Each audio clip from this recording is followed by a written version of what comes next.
ध्रुवाख्यान। मैत्रेय जी ने मनु महाराज की 3 कन्याओं के वंश का वर्णन किया है। मनु महाराज के 2 पुत्र थे, प्रियव्रत और उत्तानपाद। उनकी कथा का वर्णन है। उत्तानपाद की 2 पत्नियां थी, सुरुचि और सुनीति। सुरुचि के पुत्र का नाम था उत्तम और सुनीति के पुत्र का नाम था ध्रुव। जीव मात्र उत्तानपाद है। माता के घर में रहने वाले सभी जीव उत्तानपाद है। जन्म के समय पहले सिर और फिर पाँव बाहर आते हैं। जिनके पैर पहले ऊपर हो और फिर नीचे हो गए हों वही उत्तानपाद है। जिसके पाँव ऊपर और नीचे हों वहाँ उत्तानपाद है। जन्म के समय सभी की ऐसी ही दशा होती है। जीव मात्र की 2 पत्नियां होती हैं, सुरुचि और सुनीति। मनुष्य मात्र को सुरुचि ही प्रिय लगती है। इंद्रियां जो भी मांगे उन विषयों का उपयोग करने की इच्छा ही सुरुचि है। सुरुचि का अर्थ है वासना। आजकल तो सभी को रुचि ही प्यारी लगती है। मन को, इंद्रियों को जो अच्छा लगता है वही मनुष्य करने लगता है। वह न तो शास्त्र से पूछता है और न तो धर्म से पूछता है और न ही संतों से। रुचि का अर्थ है मनपसंद इच्छा। मन जो भी मांगे उन्हीं भोगों में लीन होने के लिए जो आतुर बने वह रुचि का दास है। जिसे रुचि से प्यार होगा उसे नीति कैसे प्यारी लग सकती है। नीति भले ही विरोध करे फिर भी इंद्रियां तो स्वभावतया विषयों की ओर ही दौड़ती है। जीव जो भी मांगे वहाँ सब उसे मत दो। कई लोग सुपारी खाए बिना रह नहीं सकते। सुपारी वैसे तो ठीक है किंतु प्रमाण से अधिक खाने पर वह मनुष्य संयमी नहीं रह सकता। मनुष्य मात्र को सुनीति अर्थात नीति से अधिक प्रेम नहीं है। वह प्यारी रानी नहीं है। मनुष्य को सुनीति से नहीं सुरुचि से ही प्रेम है। जीव मात्र के लिए यही बात सच्ची है। उसे सदाचारी युक्त संयम भरा जीवन नहीं भाता। जीव वासना के अधीन होकर विलासी जीवन जीना चाहता है। जीव मात्र नीति के अधीन नहीं रहना चाहता। वह सोचता है कि सुरुचि के अधीन होने से उत्तम फल मिलेगा। सुरुचि का फल उत्तम है, इसी से सुरुचि के पुत्र का नाम उत्तम है। उद यानी ईश्वर और तम माने अंधकार। अंधकार अज्ञान है। ईश्वर के स्वरूप का अज्ञान ही उत्तम का स्वरूप है। इंद्रियों के दास होने पर ईश्वर स्वरूप का ज्ञान नहीं रह सकता। जो सुरुचि में फंसा है और विलासी जीवन जीता है उसे ईश्वर के स्वरूप का ज्ञान नहीं हो सकता। वह ईश्वर को पहचान नहीं सकता। ईश्वर का ज्ञान विलासी को नहीं हो सकता, विरक्त को ही हो सकता है। गीता जी से पूछो कि कैसे व्यक्ति को ईश्वर का ज्ञान हो सकता है।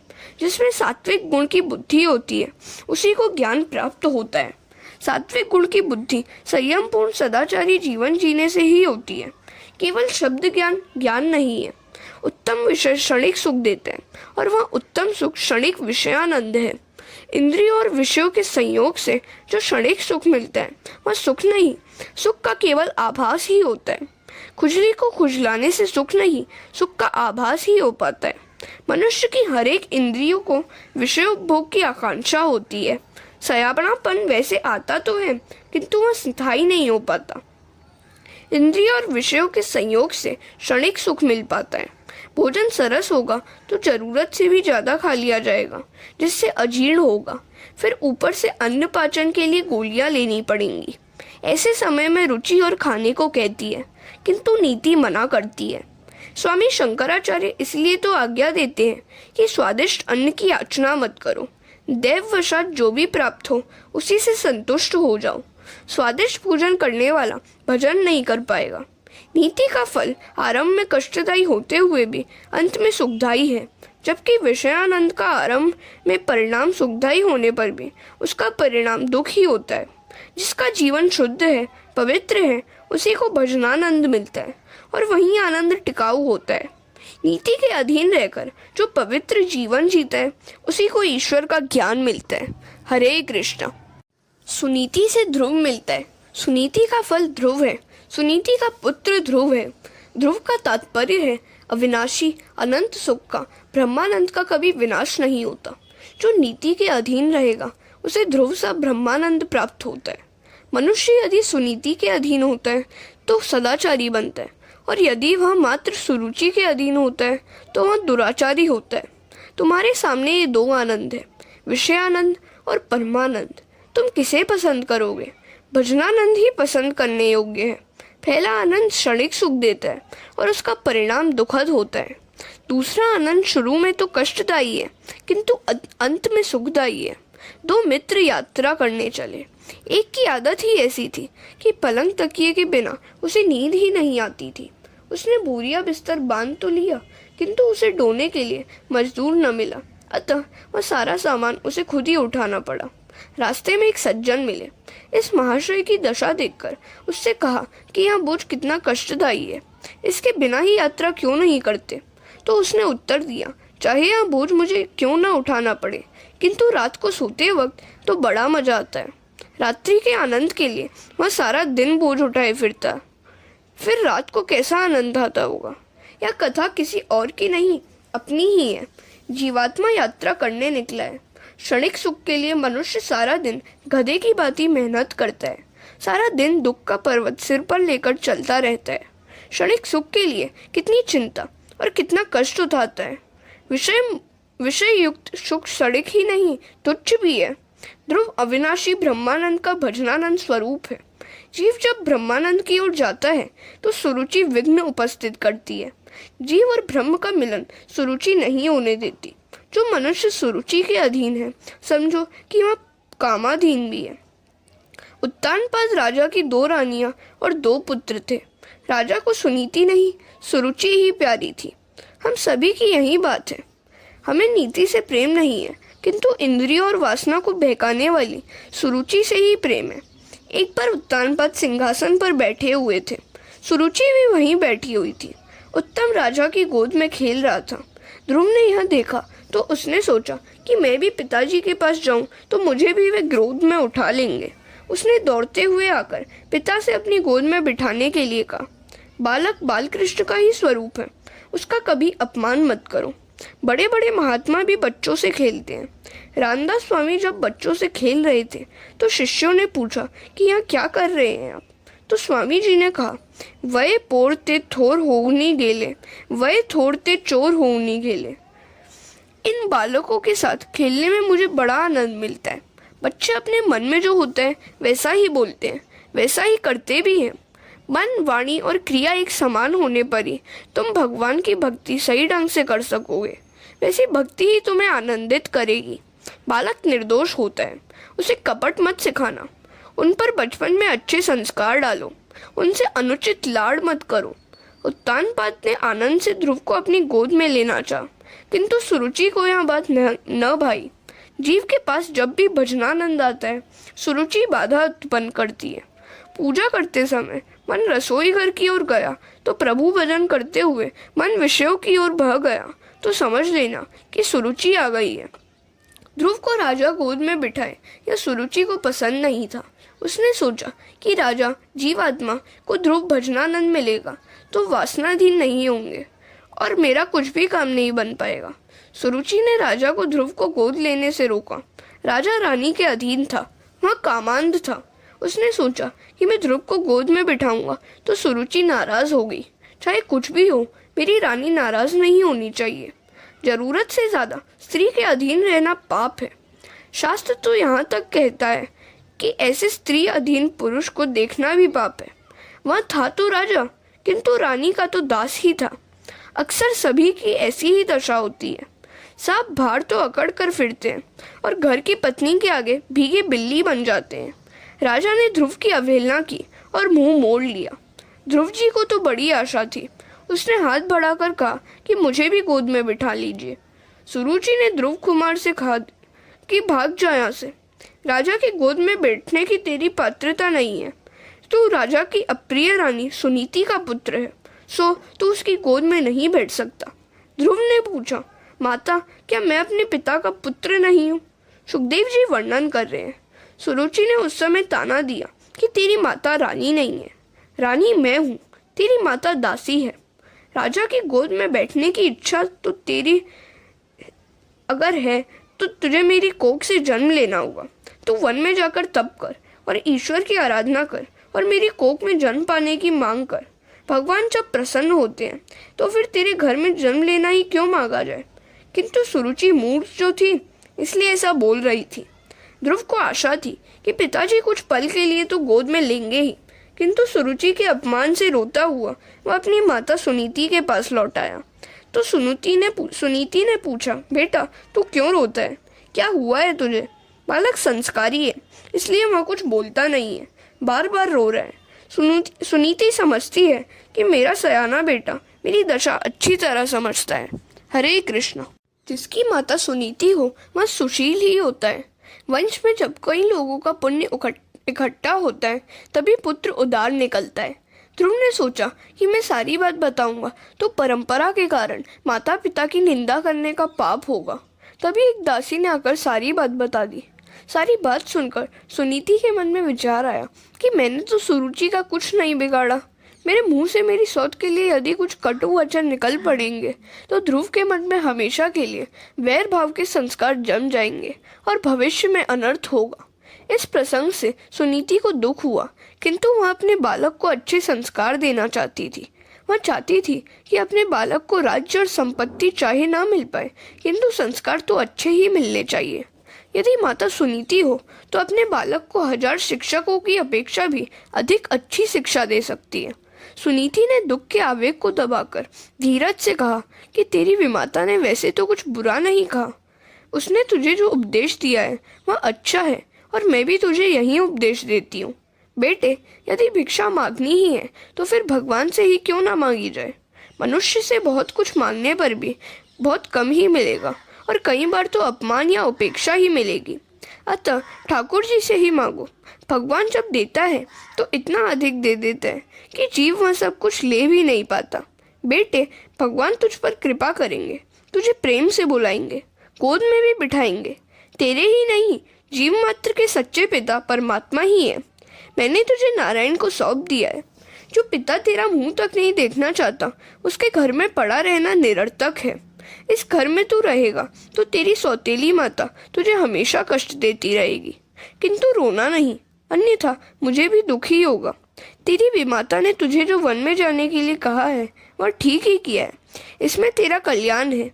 तो यदि उत्तम की भांति राज सिंहासन पर बैठने की इच्छा रखता है तो श्री भगवान के चरण कमलों की आराधना कर। स्वधर्म पालन से पवित्र बने हुए अपने चित्त में पुरुषोत्तम भगवान की स्थापना कर और अन्य सभी का चिंतन छोड़कर केवल प्रभु का ही भजन कर। अब इस घर में मत रह, वन में जाकर भगवान नारायण का भजन कर। तो ध्रुव ने माता से कहा कि विमाता ने हम दोनों का अपमान किया है। इस घर में न तो मेरा सम्मान है और न तो तेरा। क्यों ना हम दोनों ही वन में जाकर प्रभु का भजन करें। सुनीति ने इस पर कहा, बेटा मैं तो स्त्री हूँ, मेरे पिता ने तेरे पिता को मेरा दान दिया था, मुझे उनकी ही आज्ञा में रहना है। चाहे मेरा पति मेरा अपमान क्यों ना करे, मुझसे पति का त्याग नहीं हो सकता। तू स्वतंत्र है, मैं परतंत्र हूँ। मुझे तो मेरी सौत की भी, जो कि मेरे पति की प्रिय पत्नी है, सेवा करनी है।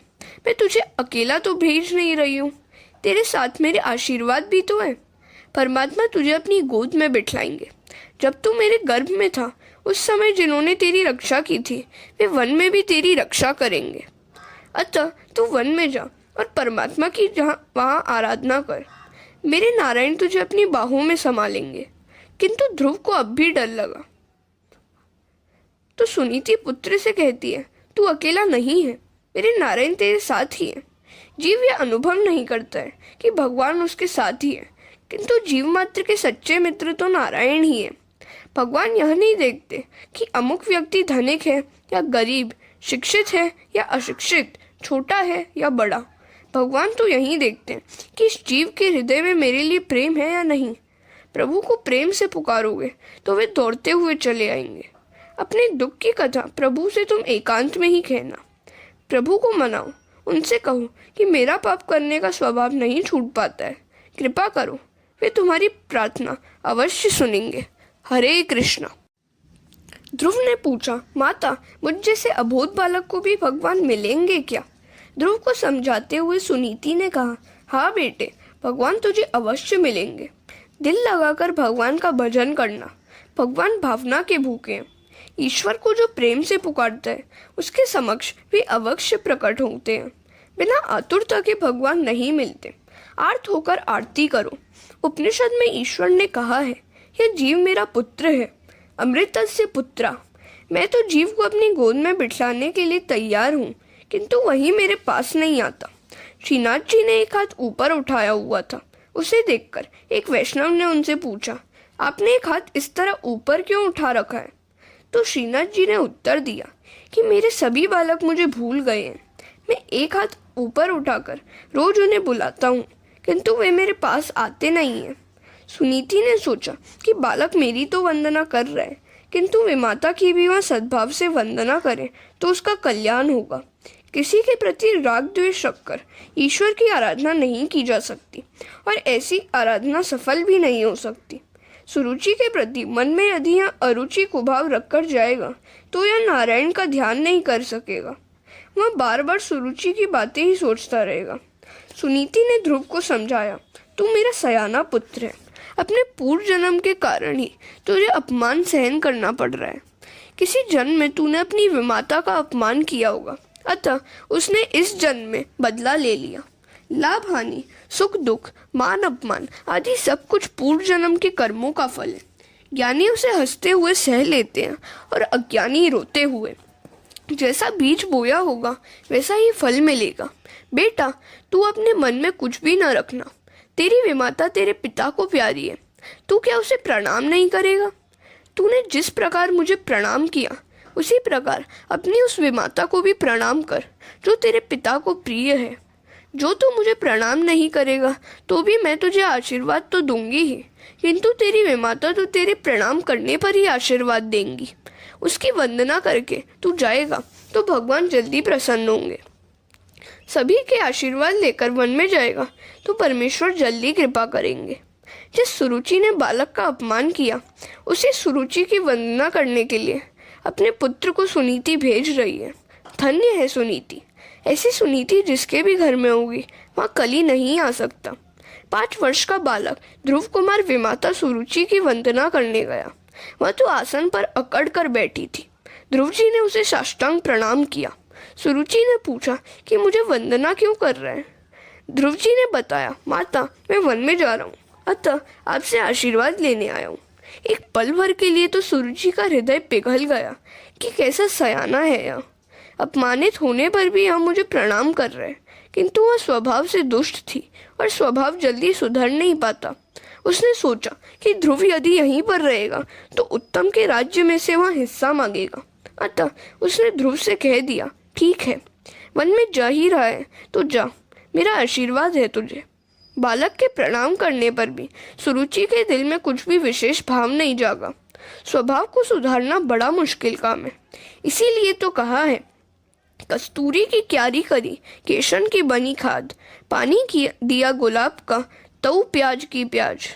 सत्कर्म का पुष्प जब तक ठीक ठीक ना बढ़ जाए तब तक स्वभाव नहीं सुधर पाता। सुखदेव जी वर्णन करते हैं कि 5 वर्ष का बालक माता से आशीर्वाद लेकर वन में गया।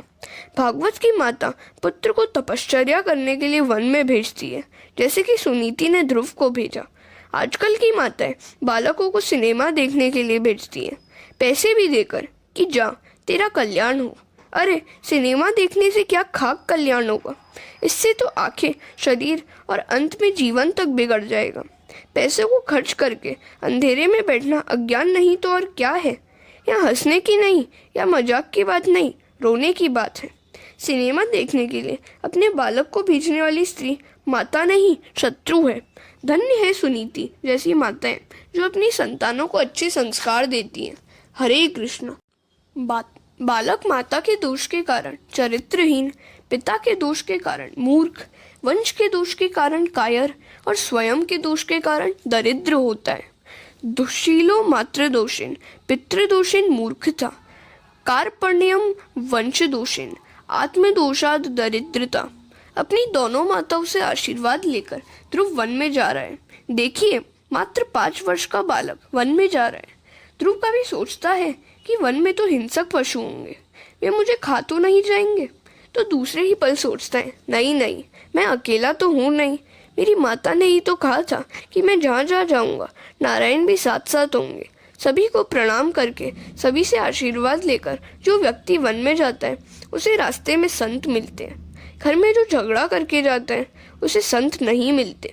झगड़ा करके गृह त्याग करने वाले को न तो राम मिलते हैं और न माया।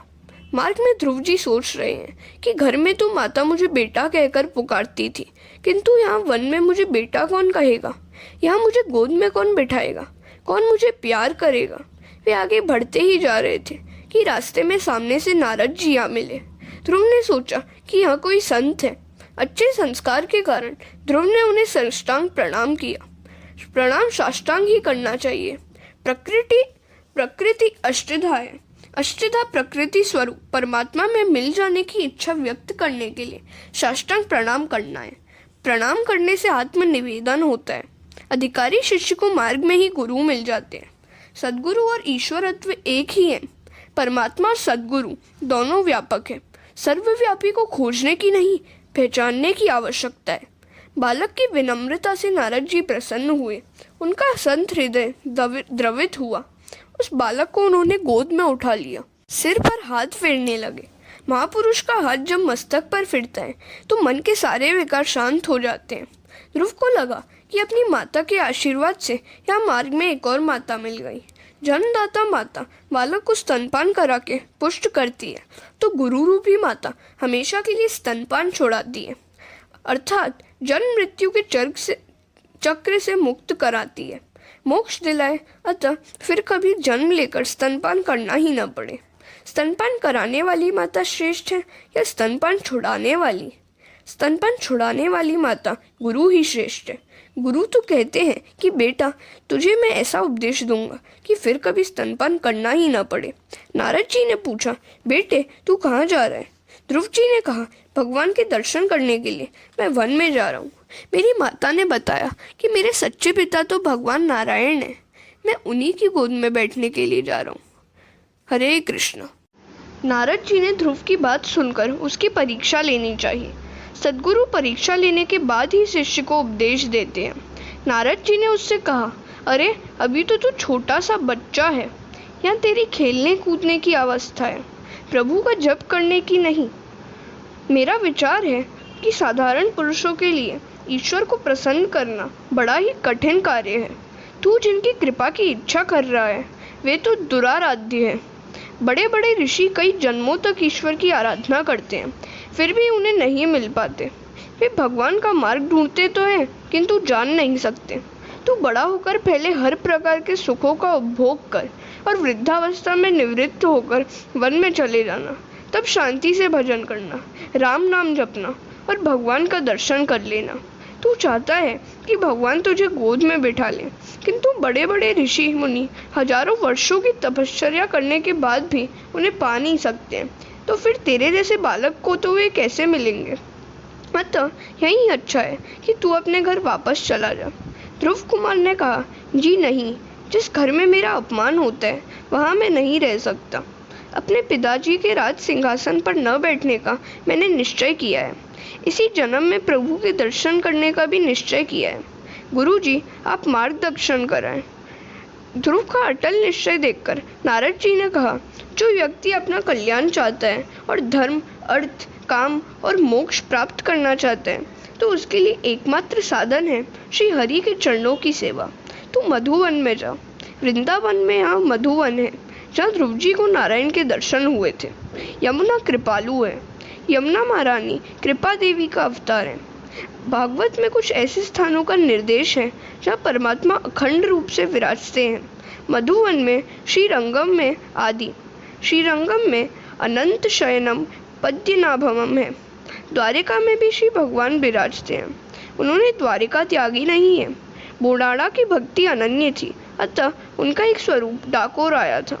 गंडक नदी के किनारे पुलक ऋषि के आश्रम में भी उनका अखंड वास है, ऐसा भागवत के 5वें स्कंद में कहा गया है। वृंदावन में भगवान का अखंड वास है। यमुना जी तेरा ब्रह्म संबंध सिद्ध करेंगी। यमुना जी तेरे लिए सिफारिश करेंगी। अपात्र होने पर भी माता मानेंगी कि तू उसका हुआ है, अतः वे कृपा करेंगी। नारद जी ने ध्रुव को आज्ञा दी, वत्स तेरा कल्याण हो। यमुना नदी के तट पर स्थित परम पवित्र मधुवन में तू जा। वहाँ श्री हरि का नित्य निवास है। हरे कृष्ण। वृंदावन प्रेम भूमि है। वहाँ रहकर भजन करने से मन जल्दी शुद्ध होता है। वृंदावन दिव्य भूमि है। वहाँ जीव और ईश्वर का मिलन शीघ्र होता है। ध्रुव जी ने पूछा, वृंदावन जाकर वहाँ परमात्मा की आराधना किस प्रकार करनी है? नारद जी कहते हैं, ध्यान करने से पहले मानसी सेवा करना, चतुर्भुज नारायण की मानसी सेवा करना, उस समय मन की धारा कहीं टूट न जाए इसका ख्याल रखना, ईश्वर में मन सतत संलग्न रहना चाहिए। मानसी सेवा श्रेष्ठ मानी गई है। भगवान शंकराचार्य भी कृष्ण की मानसी सेवा करते थे। जो अपने पास कुछ नहीं रखते वैसे विरक्त सन्यासी मानसी सेवा करे वह उत्तम है, किंतु गृहस्थ के मात्र मानसी सेवा करने से कुछ नहीं बन सकता। गृहस्थ को चाहिए कि वह मानसी और प्रत्यक्ष दोनों सेवा करे। मानसी सेवा के लिए उत्तम समय है प्रातः काल के 4 से 4:30 बजे का। किसी भी व्यक्ति का मुख देखे बिना सेवा करनी चाहिए। प्रातः काल उठकर ध्यान करो कि तुम गंगा किनारे बैठे हो। मन से ही गंगा जी में स्नान करो। अभिषेक के लिए चांदी के कलश में गंगा जल लाओ। ठाकुर जी के जगने पर आचमन कराओ। मंगल के बाद माखन मिश्री की जरूरत पड़ेगी। भोलेनाथ शंकर को कुछ नहीं चाहिए, किंतु कन्हैया तो सब कुछ मांगता है। फिर कृष्ण को स्नान कराओ। शंकर तो शीतल जल से स्नान कर लेते हैं, किंतु बाल कृष्ण को तो उष्ण जल से ही स्नान कराओ। फिर ठाकुर जी का श्रृंगार करो। श्रृंगार न करने पर भी कृष्ण सुंदर तो लगते ही हैं, किंतु श्रृंगार करने से तुम्हारा मन भी सुंदर होगा। अपने विकृत मन को सुधारने के लिए ही श्रृंगार करना है। श्रृंगार से ही समाधि सा आनंद मिलता है। श्रृंगार के बाद भगवान को सुंदर भोग लगाकर तिलक करो, आरती उतारो। उस समय तुम्हारा हृदय आर्द्र बनना चाहिए। पद्म पुराण में आरती का कर्म बताया गया है। चरण, जंघा, वक्षस्थल, मुख और उसके बाद सर्वांगों की आरती उतारी जानी चाहिए। आरती करते समय प्रभु दर्शन के लिए आर्त बनना चाहिए। भगवान के दर्शन करते हुए ध्यान करना है। श्री हरि का धीर मन से ध्यान करो। जब ध्यान सहित होना चाहिए। कुछ लोग ऐसे भी होते हैं जो जप करते समय भी संसार का ही चिंतन करते रहते हैं। ऐसे करने के कारण जप निष्फल तो नहीं माना जा सकता, किंतु जैसा फल मिलना चाहिए वैसा फल नहीं मिल पाता। स्नान करने से शरीर की शुद्धि होती है। दान करने से धन की शुद्धि होती है। ध्यान करने से मन की शुद्धि होती है। जप और ध्यान एक साथ होने चाहिए। जप करते समय जिस देव का तुम ध्यान कर रहे हो उसकी मूर्ति तुम्हारे मन से हटनी नहीं चाहिए। जीभ से भगवान का नाम लिया जाए और मन से भगवान का स्मरण किया जाए। आंखों से उनका दर्शन करो और कानों से उनका श्रवण। मैं तुम्हें एक मंत्र भी दे रहा हूँ, ओम नमः भगवते वासुदेवाय। इस महामंत्र का तुम सतत जाप करते रहो। भगवान अवश्य प्रसन्न होंगे। मेरा आशीर्वाद तुम्हारे साथ है। तुम्हें 6 महीने में भगवान मिलेंगे। संचित प्रारब्ध कर्म को जलाने के लिए 3 जन्म लेने पड़ते हैं। गीता जी में भगवान ने कहा है कि कई जन्मों के बाद जीव मुझे प्राप्त करता है। बहुनाम जन्म जन्मानमेन्ते। विद्वानों ने यहाँ ऐसा अर्थ किया है कि बहुनाम अर्थात 3 जन्म। अपने कर्मों के क्षय के लिए योगियों ज्ञानियों को 3 जन्म तो लेने ही पड़ते हैं, किंतु भागवत में वर्णित ध्रुव चरित्र में कहा गया है कि जप करने से 6 महीने में भगवान मिलते हैं। हरे कृष्ण। ध्रुव जी ने कहा है कि भगवत चरणों की छाया मैंने 6 महीने में ही प्राप्त की थी। यह सही बात है। तुम भी अनुभव करके देखो। किंतु जिस प्रकार ध्रुव ने तपश्चर्या की थी उसी प्रकार तपश्चर्या करो। साधना करने से सिद्धि प्राप्त होती है। ध्रुव ने कई जन्मों तक तपश्चर्या की थी। पूर्व जन्म में 6 मास में ही उन्हें परमात्मा के दर्शन होने वाले थे। उस योग के लिए अभी 6 मास बाकी थे। पूर्व जन्म में वे ध्यान कर ही रहे थे कि वहीं पर राजा रानी आ गए। ध्रुव जी सोचने लगे कि इन राजा रानी ने जो सुखोपभोग किया है वैसे मैंने तो कभी नहीं किया। इसी कारण से उन्हें राजा के घर में जन्म मिला। नारद जी अब उत्तानपाद राजा के पास गए। वियोग में सभी को बिछुड़े व्यक्ति के गुणों की याद आती है। उत्तानपाद पश्चाताप करते हुए बैठे हैं और ध्रुव के गुणों को याद कर रहे हैं।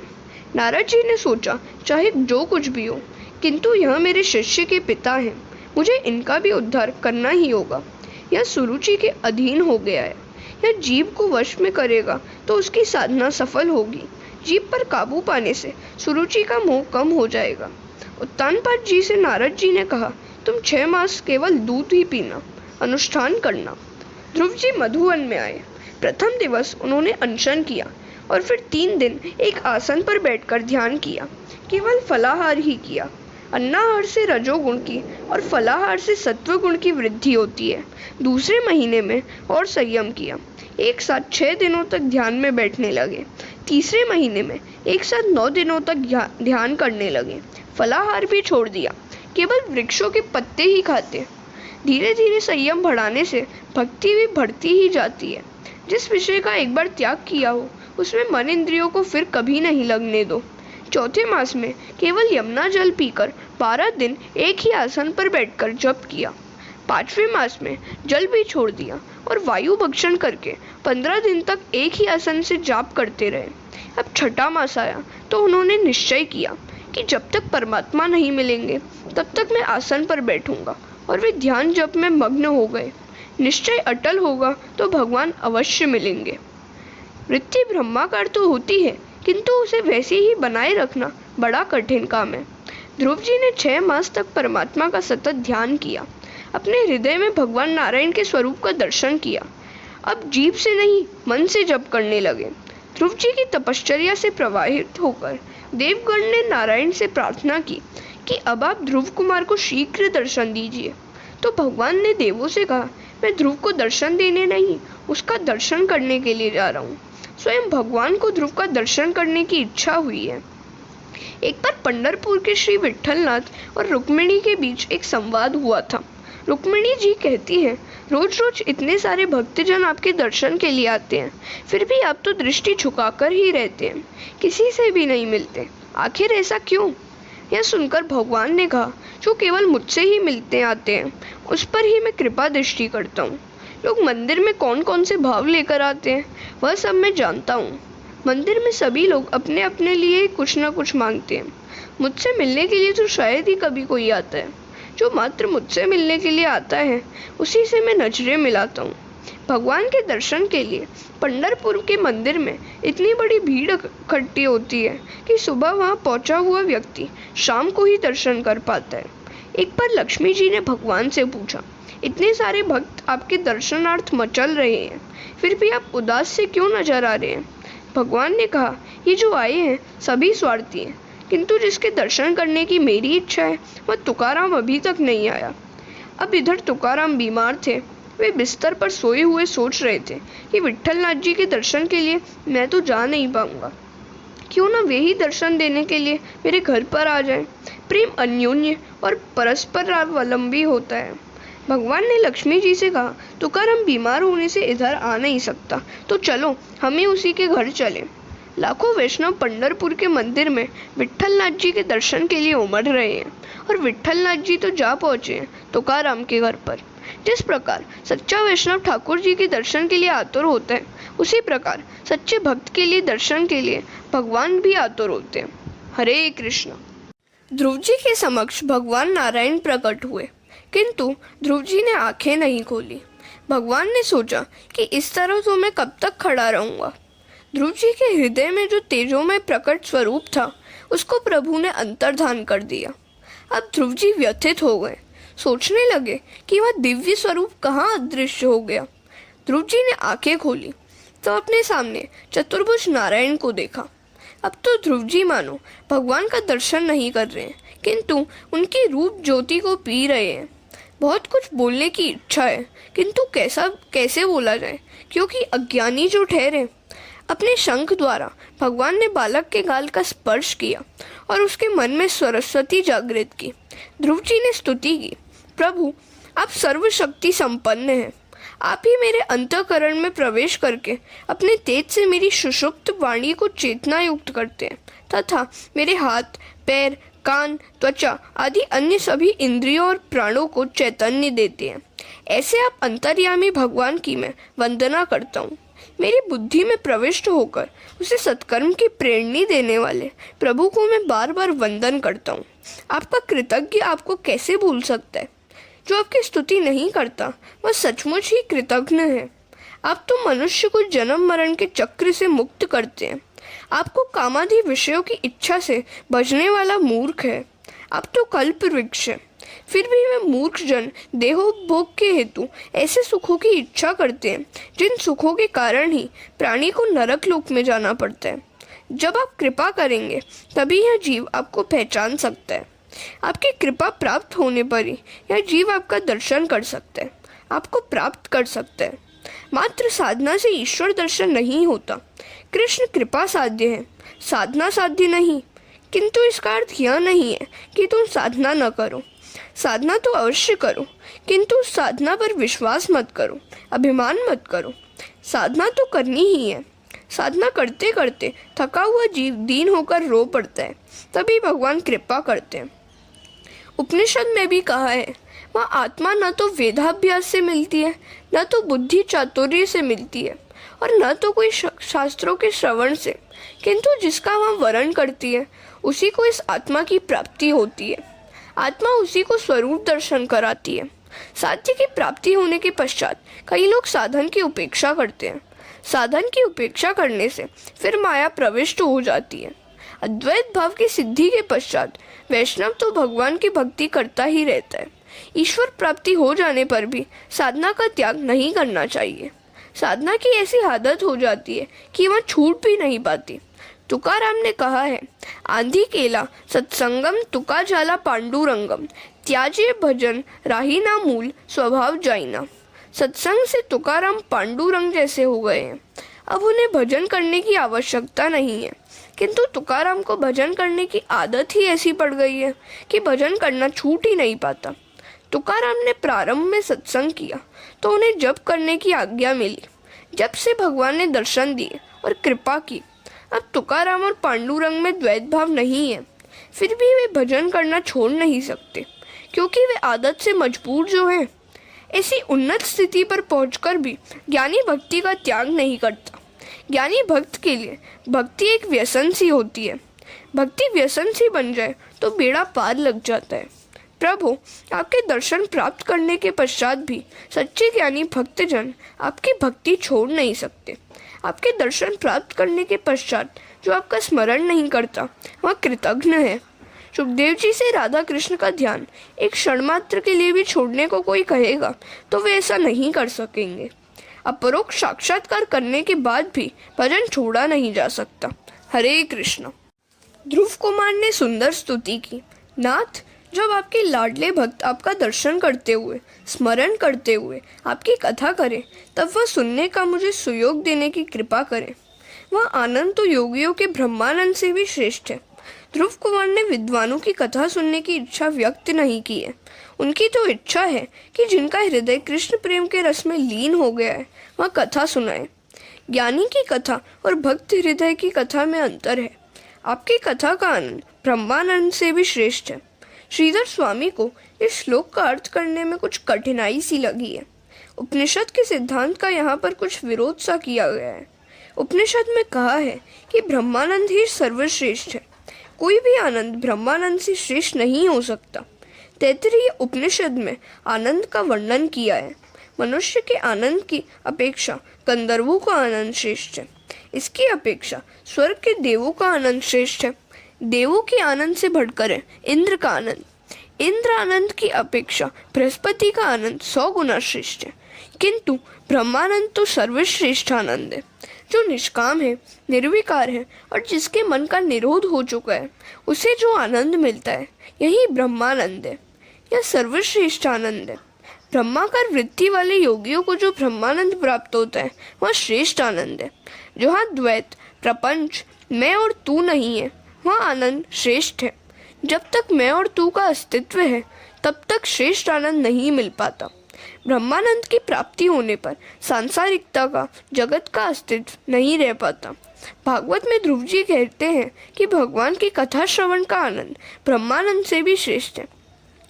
क्या यह विरोधाभास है? इसमें कौन सी बात सच्ची है?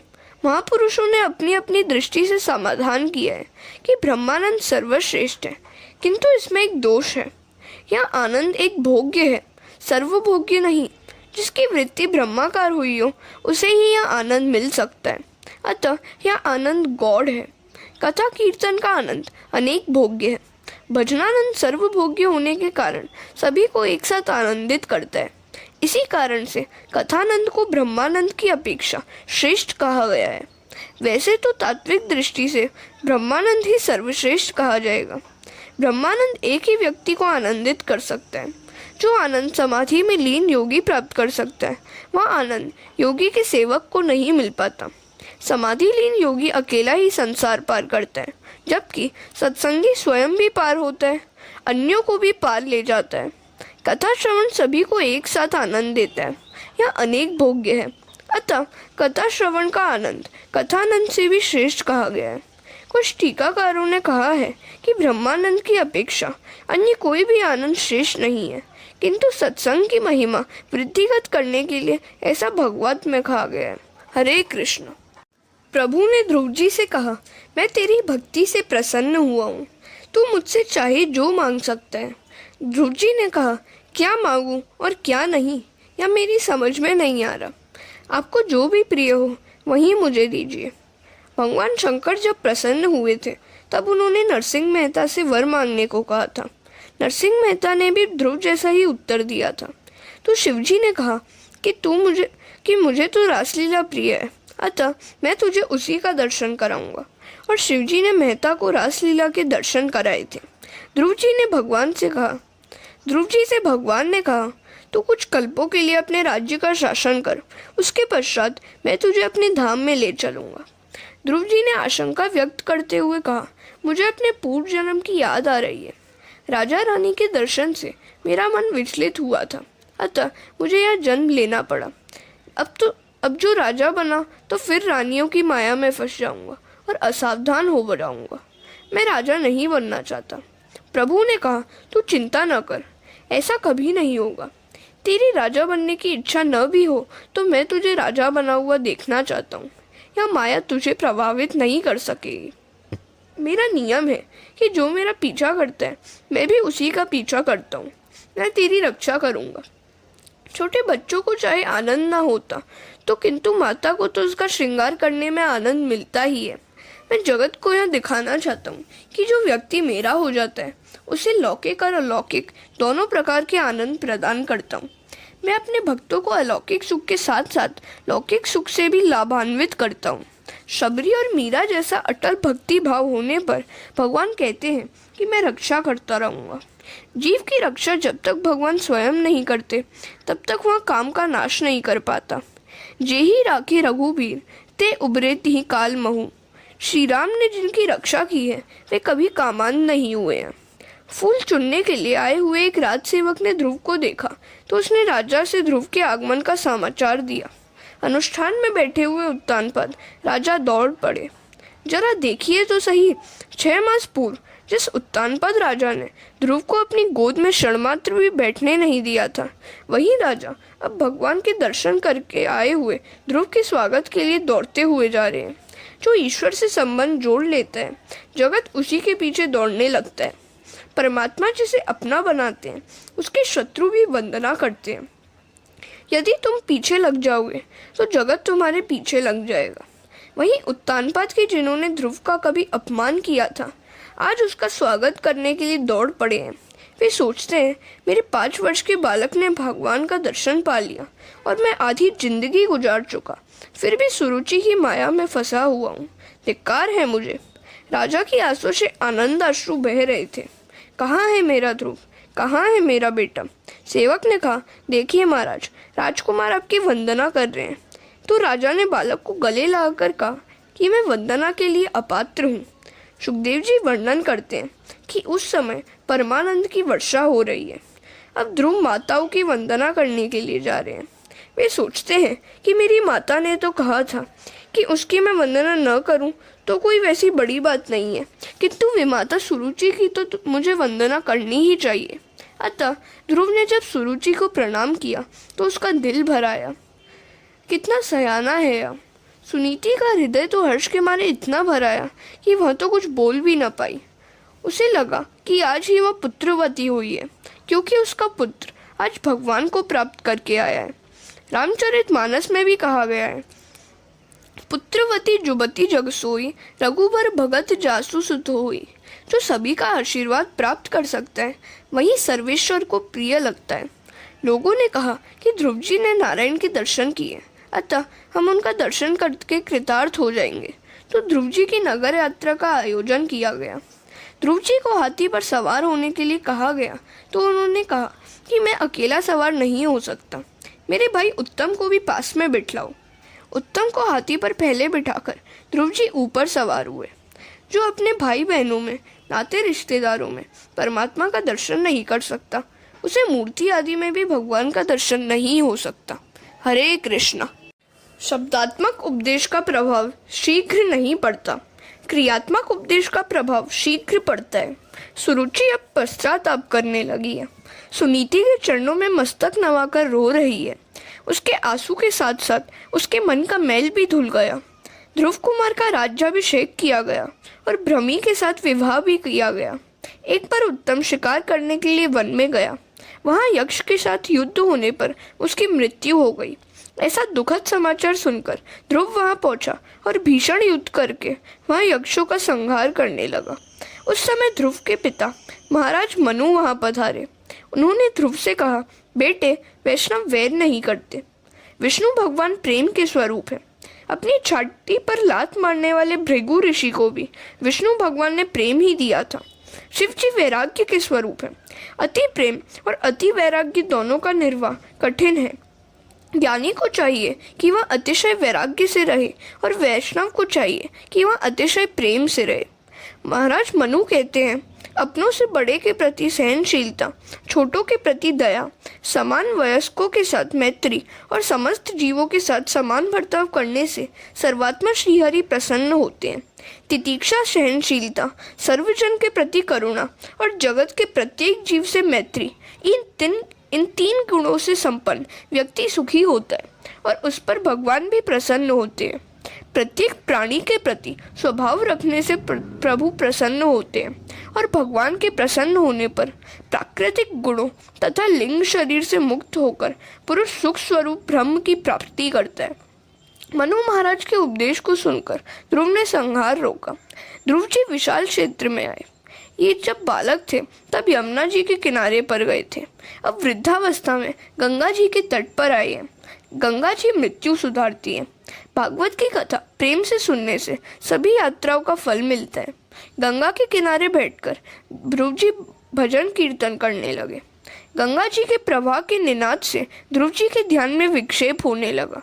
वे गंगा जी का किनारा छोड़ने को उद्यत हुए तो गंगा जी वहां प्रकट हुई।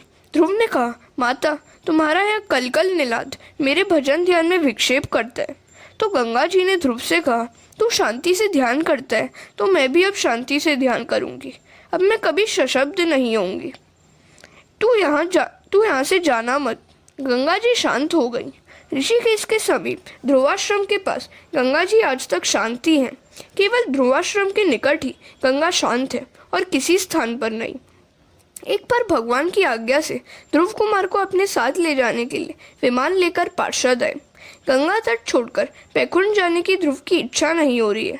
वे सोचते हैं कि गंगा तट पर रहकर सत्संग, भजन, ध्यान आदि में जो आनंद मुझे मिला है वह वैकुंठ में कैसे प्राप्त होगा। गंगा जी को साष्टांग प्रणाम करके वे अंतिम स्नान करने लगे। गंगा जी को छोड़ते हुए उन्हें वेदना हो रही है। उनका हृदय भर आया है। उस समय गंगा जी प्रकट हुई।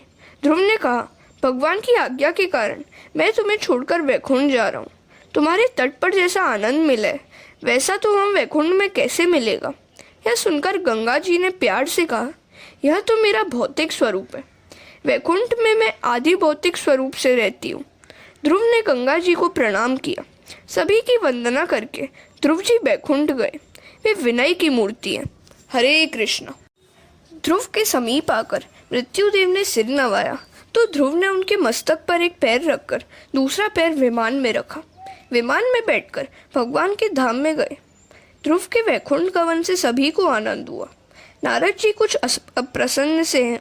वे सोचते हैं कि मृत्युदेव के सिर पर पाँव रखकर विमान में बैठकर मेरा शिष्य वैकुंठ में पहुंच गया। मेरा शिष्य मुझसे भी आगे निकल गया। उसे लेने के लिए वैकुंठ से विमान आया और मुझे तो अब भी इस संसार में भटकना रहना पड़ रहा है। यह बात सिद्ध करती है कि बहुत कथा करने से भी परमात्मा की प्राप्ति नहीं होती। ध्यान के बिना, प्रभु दर्शन के बिना शांति नहीं मिलती। एकांत में बैठकर ध्यान करने की आवश्यकता है। प्रभु के लाडले भक्त मृत्यु अर्थात काल के मस्तक पर पाँव रखकर बैकुंठ में जाते हैं। भागवत के चौथे स्कंद के 12वें अध्याय के 30वें श्लोक में स्पष्ट कहा है कि मृत्यु के सिर पर पाँव रखकर ध्रुव जी वैकुंठ के विमान में बैठे थे। भगवान के भक्त मृत्यु से नहीं डरते। मनुष्य निर्भय नहीं बन पाता है क्योंकि वह ईश्वर का नहीं होता है। जो ईश्वर की शरण में गया है वह निश्चिंत बनता है, निर्भय बनता है। सुतीक्ष्ण ऋषि मानस में कहते हैं, मेरा अभिमान प्रतिदिन वृद्धिगत हो। कौन सा अभिमान? मैं भगवान का हूँ और भगवान मेरे हैं, ऐसा अभिमान। अस अभिमान जाई जन भोरे, मैं सेवक रघुपति पति मोरे। जो भगवान का आश्रय ग्रहण करता है वह निर्भय बनता है। उसे काल का भय नहीं सता सकता। काल तो परमात्मा का दूत है। काल के काल परमात्मा की शरण में जाने के पश्चात काल भी क्या बिगाड़ सकते हैं। ध्रुव अर्थार्थी भक्त है।